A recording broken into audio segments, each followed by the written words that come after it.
What is going on, guys? Welcome back to another video here on the channel. In this one, we're going to be talking about Call of Duty and skill-based matchmaking, or as I like to call it, sweat-based matchmaking. So I'm officially requesting that we change the name to sweat-based matchmaking, because that's what it is. I mean, let's not beat around the bush here. That's exactly what it is, and it's god-awful. It's terrible. It doesn't belong in Call of Duty, especially in a casual playlist. If you're going to do it, put it in a ranked playlist. Do it like you would do it with Rainbow Six Siege or any other competitive style of game out there, first-person shooter. It seems like everybody likes to do it. Everybody seems to be on that board or on the same page, but Activision, not so much. Maybe that's because they think they're bigger and better than everybody else. I don't know what it is, but I do have a theory, and it could be a long shot theory. Could be a crackpot theory, but I'm going to just throw it out there and see if anybody bites on it and sees, hey, you know what, that might have some legitimacy to it. Maybe we can tear this down a little bit, take bits and pieces of it, and maybe we can connect the dots.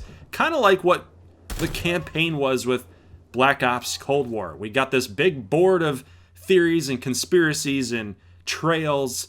We can all tie it back to Activision and this one theory, this one goal that I have that I think that they're trying to accomplish. So we'll talk about that, but first and foremost, I want to let you guys know that even though I do sports gaming and sports gaming content across the channel, Call of Duty is like one of my biggest passions in gaming, and I love playing Call of Duty. I've always loved it. I've played it since Modern Warfare 2. I used to get really involved in Medal of Honor, in those games on PC, GameCube, N64, you name it, I was on it. First-person shooters were always a big pastime for me.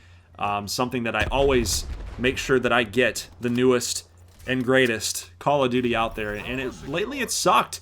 Lately it has been bad. And it does. I don't mean to sound all soft and everything, but guys, it really hurts. It hurts me to know that, you know, those days might be done and gone. Those days of just casual Call of Duty might be done and gone, and that's a little depressing. That, you know, going into every single match now is probably going to be a sweat fest, and there's merits on both sides. I've heard them both. I've heard people that are pro sweat-based matchmaking, and I've heard people that are really hard against it, and that's what I'm going to let you guys know about today. But up on the screen, you have seen some of my past Treyarch kill-death ratios, and I would consider myself a above-average player. I'm not a pro. I would probably be getting waxed by a bunch of pros. I'd probably be getting waxed by a bunch of you guys in the comment section at this point. So, you know, and that's fine. That's fine. There's better players out there than me. I know there are. I'm not trying to say that there aren't. I understand it. I get it, totally. But it doesn't mean I don't have an opinion on what we're talking about here, skill-based matchmaking. And, you know, as an above-average player, it's like there's room for improvement, right? There's always room for improvement. And when I first started in Modern Warfare 2, I had to learn. I had to learn the game inside and out. World at War, same thing. Same thing at World at War. Really, when I first started to get into first-person shooters at a multiplayer scene was World at War and Modern Warfare 2. And, you know, I had to grind. But it took that to move from a noob to an above-average player, right? It just takes time. It just takes time to get better. And a lot of people that are actually for skill-based matchmaking will argue this. They will argue this. You can't get better if you're pub stomping a bunch of noobs. You're not going to get better. You're not playing people of a similar skill level, maybe even a little bit better than you. You're not challenging yourself to get better. Now, that I would agree with you on. I would agree with that take. However, the problem with skill-based matchmaking is you never feel that you're getting better. You never feel it. Because what happens is that when you start playing people of your similar skill set, you're playing against 6 other yous, 6 other versions of you. And now you're trying to, while in the game, you're trying to play your play style that you know how to play, but now you're trying to alter that play style and try to learn and try to alter that play style to then conquer yourself. You're trying to beat 6 other yous. So say that you end up accomplishing that and you start getting a little bit better, right? Well, then the algorithm then thrusts you into another bracket where you start playing against people that may be a little bit different than you now. Or maybe you haven't really mastered that new play style that you used to beat these 6 other U's. So do you see what I'm saying here? Skill-based matchmaking is designed to get you better, but you never feel it because you're constantly always playing against people that are similarly skilled as yourself. You will never feel like you're getting better at the game because it's a constant sweat fest. It's just always updating and always pushing you to the next bracket. You'll never know who you're playing against. And that might actually be the better way to determine how good that you're getting. Because currently, as it stands right now with sweat-based matchmaking, there's no way to know. There's no way to check in your lobby what these other players' kill-death ratios are. There's no way to check and see what their score per minutes are, unless, of course, you just add them as an Activision friend, which, who's going to do that, right? And then you end up seeing what their score per minute is and things like that, what their measurables are, what their statistics are, and then you can kind of gauge it. But again, who's going to do that? Who's going to take time out of their day to do that? You're probably more worried about creating a custom class or trying to figure out what your next move's going to be to beat these guys, right? To get a W, to get a win. And it's just tough, man. It's tough. It's because you just don't know what you're playing for at that point. If it's just a constant sweat fest constantly, you're never going to know if you're actually getting better. And that sucks. That's a very sucky feeling to have.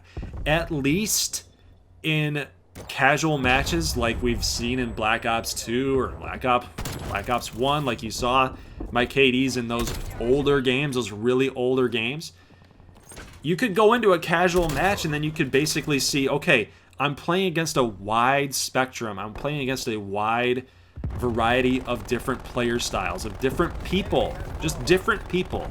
This is the Call of Duty player base. It's a wide net. It's cast out real wide, but you're catching. It's basically, if you think about it, you're casting that wide net and you're catching a variety of different fish, right? It's kind of like that same concept. So now you've got different fish in this bucket, right? It's the same deal. Some guys are good, some guys are really good, and some guys are really bad. Some guys are right in between. Might get that nice little mix there. There might be that one guy that pisses you off in the entire match, but maybe you have another guy up your sleeve. Maybe that's you that can challenge that guy and push your teams to a win. And then sometimes you lose. Sometimes you lose. You can't really change that, right? So somebody's got to win. Somebody's got to lose. But the point I'm making is that in older Call of Duties, without skill-based matchmaking in them, or at least they were toned down a little bit, you could actually kind of see yourself progress against the mean. Against the mean. Or even the median, I guess you'd say. So against the average player, you could see yourself progress. You could see yourself become better at that stage of the game. You could see yourself improving your kill-death ratio. You could see yourself improving that score per minute. In this situation, it feels just like a slog, like you can't bust through. That's the biggest issue with skill-based matchmaking, is that you just don't know how you're actually playing and who you're playing against. That's the biggest issue. And what I think this big theory, so now I'm revealing to you guys the big theory that I've got about skill-based matchmaking here. I think Activision has the goal in mind, has the big pie in the sky, the big idea that they're thinking about here is they want to grow the player base and they want to start it young, right? They want to protect the younger brackets. They want to protect the people, the noobs that have never played the game before. They want to get those people falling in love with Call of Duty. That's point number one. Point number two, they want their average players to then get better at Call of Duty gradually. That way the whole player base ends up vaulting their play and it becomes a more competitive community. A more competitive community. Keep in mind those key words right there. More competitive community. What is the major goal? To push the Call of Duty Pro Leagues. That's the big picture. That's my big theory. It could be a crackpot theory, like I said. Could be way out there, but I would love to know what you guys think in the comment section below. You can hate it. You can dislike the theory. You can think it's crazy. That's fine. It's just a theory. It's just a theory. And I would love to know if you guys think that there's any legitimacy to that whatsoever. And the reason why I think that that is, or could be, a legitimate idea, could be a legitimate theory, is when, like I mentioned, that you're constantly playing against people of your similar skill level, you're naturally you should get better, right? You naturally should start moving the needle on yourself to get better. However, like I mentioned, you're never going to know. You're never going to know that you are actually getting better. And that's the problem. That's the frustration with skill-based matchmaking. And that's a legitimate frustration. People just want to not constantly sweat all day long. They want to be able to see some progression. It's an easy fix. Casual playlist, ranked playlist. If you really want to get better, because right now you don't have a choice. Right now you have no choice. If Activision and that theory is correct, they want you and the entire Call of Duty community to get better, to improve the competitive nature and the competitive play style of their community. If that's the goal, right now you don't have a choice. You enter into your casual match. It's skill-based matchmaking all over the place. You got no choice, man. You're stuck, right? You're forced to get better. When a lot of people want to just log in and have a good time, right? You don't have the pros in mind. You're not playing in an MLG battle. You're not wagering any money, right? Nothing's on the line. You're just wanting to go in and have a good time. And that's a problem. That's a problem. So you've got the big company dictating to the player base, this is how it's going to be. And that sucks. That really, really sucks. Is it for our own good? Is Activision playing the big brother or the big parent saying, no, no, no, this is good. This is good for you. It's good for you to sweat. Sweat it out, baby. It's good for you. For some, it's not. For some, it's not. Some people want to just log in, like I said, and just have a casual, nice and easy going time. Other people, they've got those pros in sight. So, of course, they don't want to just sit there and pub stomp noobs. That's why there's a little bit of a split between anti-skill-based and pro-skill-based. I can see both sides, but I think that there's a bigger picture at work. Guys, leave a like if you like this thing. That is going to be it for this little update and this theory. Like I said, leave it in the comment section below what you think about that theory. Does it resonate? Does it have any truth to it at all? Please let me know your thoughts in the comment section below. I welcome all criticism and feedback. I'll see you guys in the next one. As always, peace.